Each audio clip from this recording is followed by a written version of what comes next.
Hey, how's it going? My name is Michael Durr. I'm a photographer and publisher of the North Indy Magazine. We are here at Aqua Tots. So the owner of Aqua Tots reached out to us. We're going to do a cover story for them in our North Indy May edition.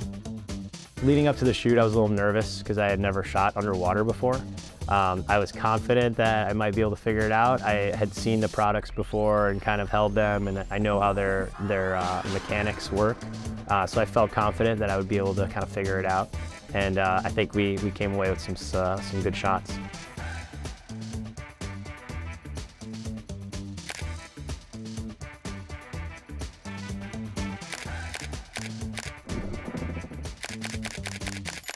Having not shot underwater before, I think the moment that kind of like shifted my confidence was that ability to shoot at that high frame rate.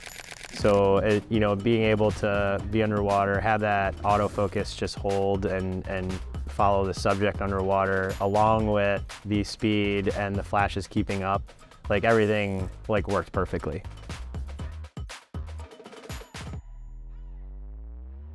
One of the things I was really impressed with the R7 in the housing was its ability to track focus underwater.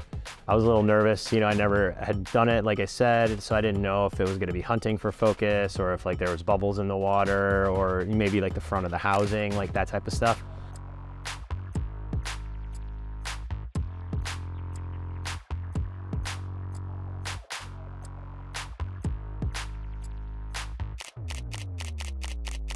So technically speaking, I was able to move the dials and the settings with the housing very easily. They have large buttons, and your aperture has a rotator. Everything just fits so well.